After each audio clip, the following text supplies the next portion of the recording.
High friends, welcome to learn with fun.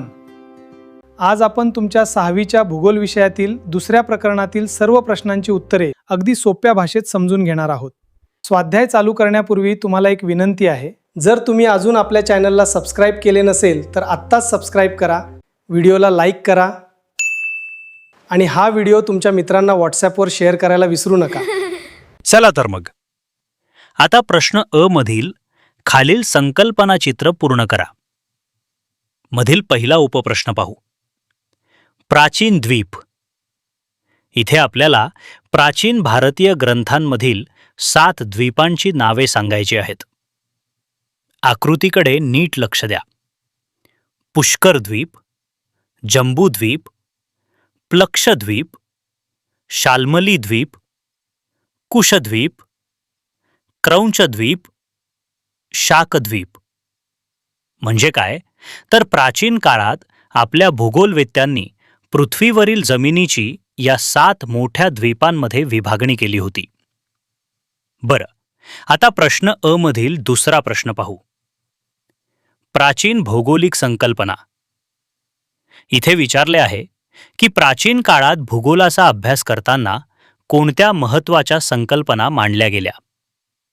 आकृतीत विश्व, भारतवर्ष आणि कालमापन आधीच दिले आहे। आता उरलेली उत्तरं पाहू। पृथ्वी, दिशा आणि द्वीप। हे लक्षात घ्या की प्राचीन भारतीय लोक केवळ पृथ्वीचाच नाही तर वातावरण, दिशा आणि ग्रहणांसारख्या अनेक नैसर्गिक घटकांचा अभ्यास करत होते। चला आता पुढे जाऊया। कंसातील योग्य शब्द निवडून खालील विधाने पूर्ण करा। कंसात शब्द दिले आहेत पुष्कर, आशिया, पृथ्वी। 1. जंबूद्वीपाचा खंडात सर्वात जास्त भाग आहे। इथे आपल्याला सांगायचे आहे की प्राचीन जंबूद्वीप आजच्या कोणत्या खंडात येतो? आशिया। याचा अर्थ असा होतो की जंबूद्वीप म्हणजेच आजचा आपला आशिया खंड होय। आता प्रश्न अ मधील 2।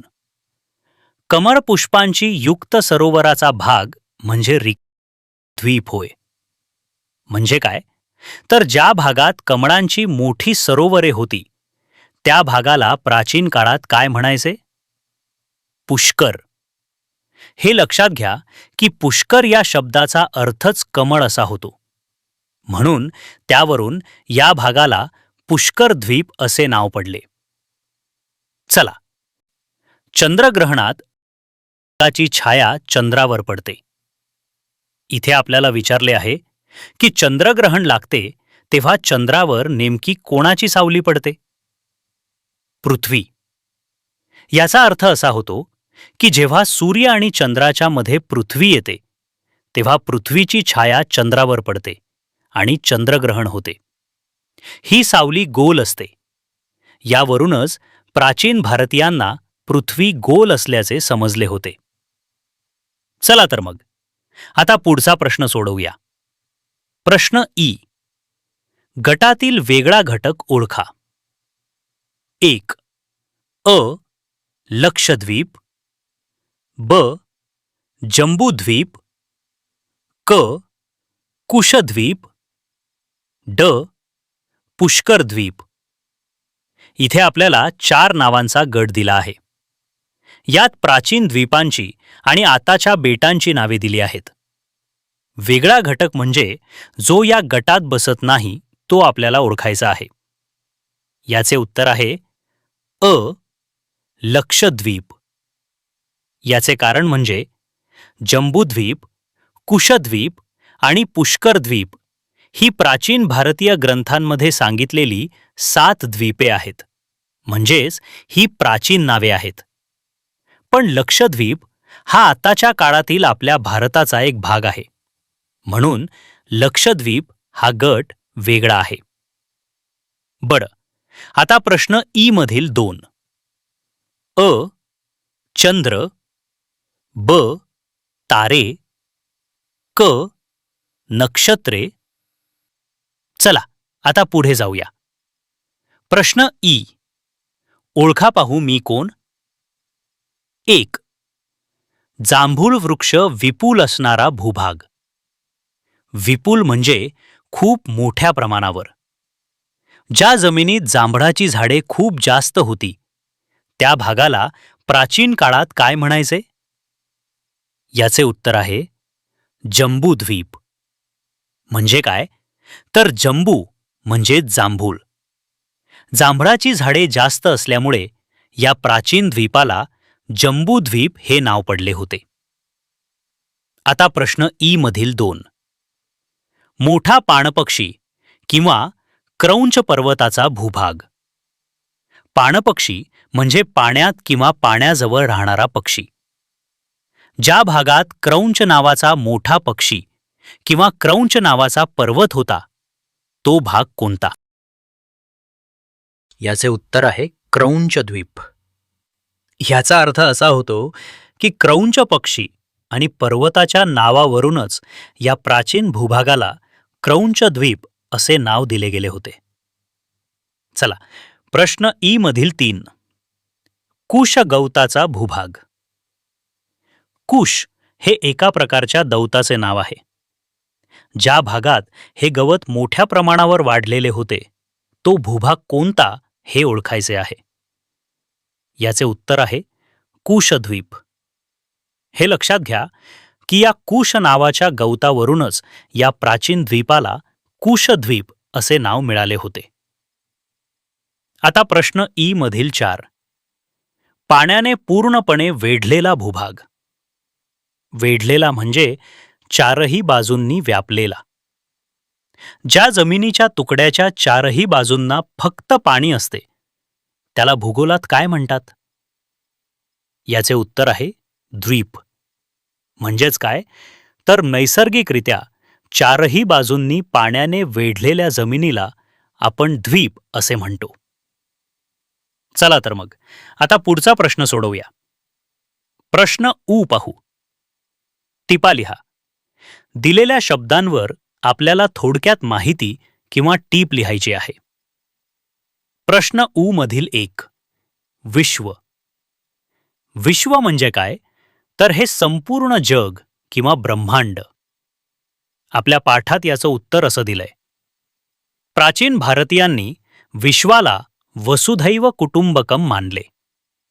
वेदांनुसार वात, आकाश, सूर्य व चंद्रातून विश्वाची निर्मिती झाली. पुराणांमध्ये विश्वाला भव्यांतर म्हटले असून ते आधुनिक बिग बँग सिद्धांताशी मिळते जुळते आहे. म्हणजेच प्राचीन काळापासून आपल्या विचारवंतांनी या संपूर्ण जगाला एक कुटुंब मानलं आहे. वेदांमध्ये सांगितलंय की वारा, आकाश, सूर्य आणि चंद्र यांच्यापासून हे विश्व तयार झालं. आणि पुराणांमध्ये याला भव्यांतर म्हटले, जे आजच्या विज्ञानातील बिग बँग सिद्धांतासारखंच आहे. आता प्रश्न ऊ मधील दिलेल्या शब्दांवर आपल्याला थोडक्यात माहिती किंवा टीप लिहायची आहे. पृथ्वी. पृथ्वी म्हणजे आपला ग्रह, ज्यावर आपण राहतो. पाठात याचं उत्तर असं दिलंय. प्राचीन भारतीय विचारवंतांच्या मते पृथ्वी गोलाकार असून तिचा व्यास सुमारे 13,000 किलोमीटर होता.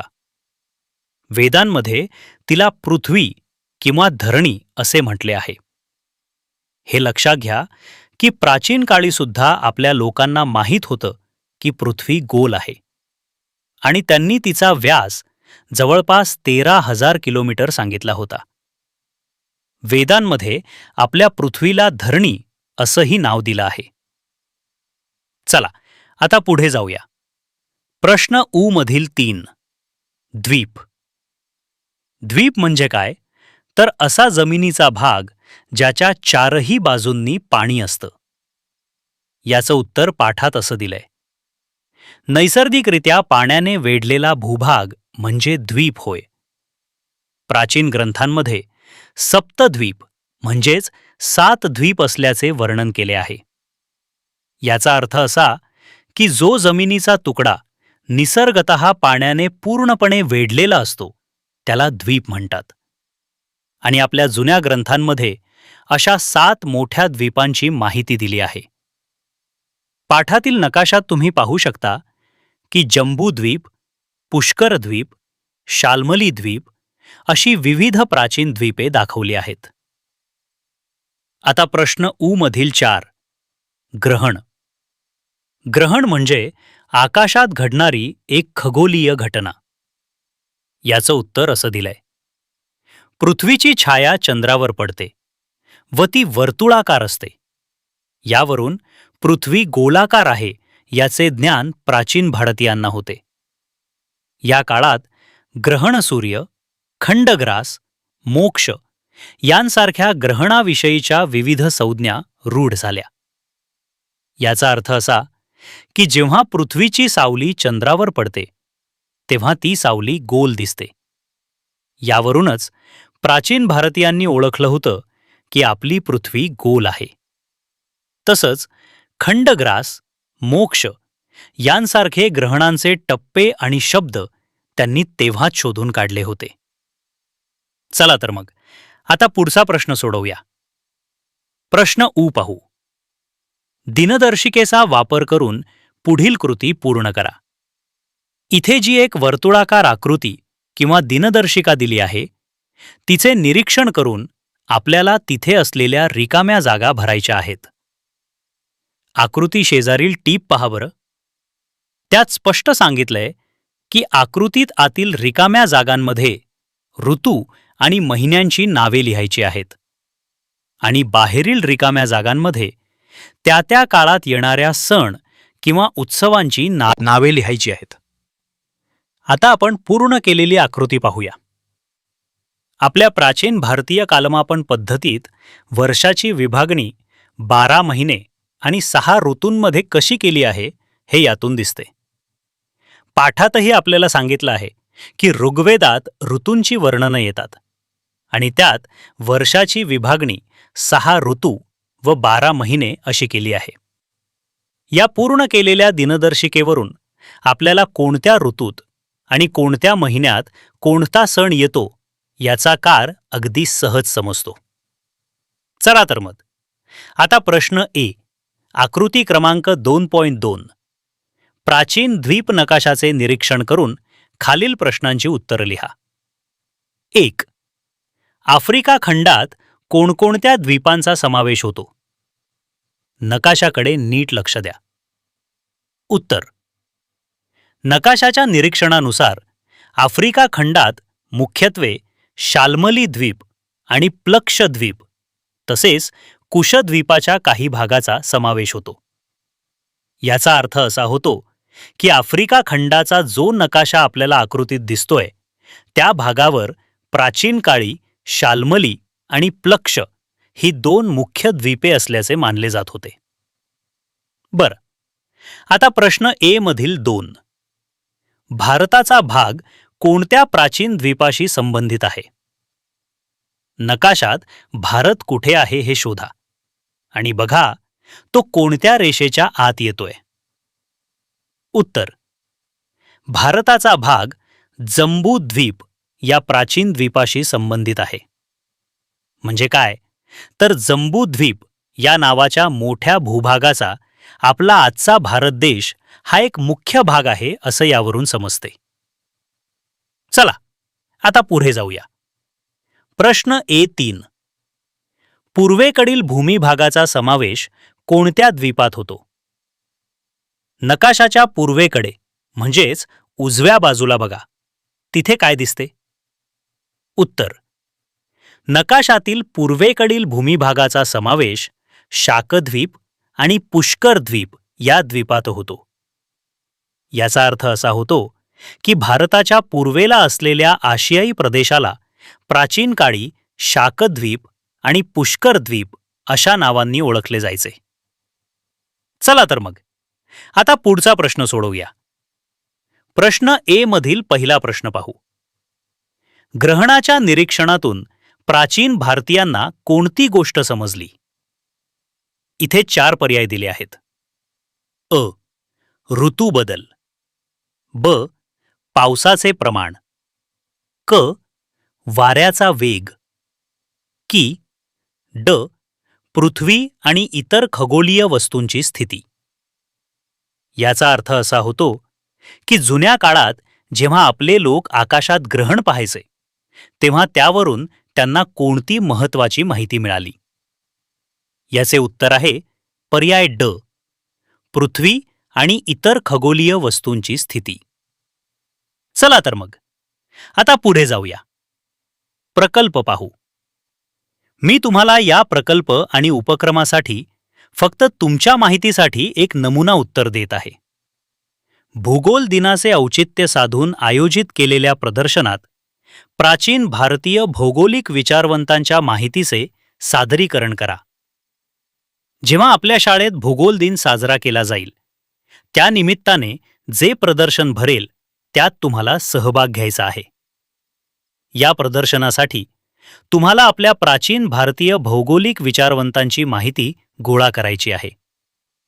चला आता पुढे जाऊया. उपक्रम पाहू. आंतरजालाच्या साहाय्याने प्राचीन काळात भारताला भेट देणाऱ्या प्रवाशांची माहिती मिळवा. आपल्याला इंटरनेटचा वापर करून थोडी माहिती गोळा करायची आहे. आंतरजाल म्हणजे काय तर आपले इंटरनेट. तर तुम्हाला इंटरनेटवर जाऊन जुन्या काळात म्हणजे प्राचीन काळात आपल्या भारतात जे परदेशी प्रवासी आले होते त्यांच्याबद्दल शोधायचं आहे.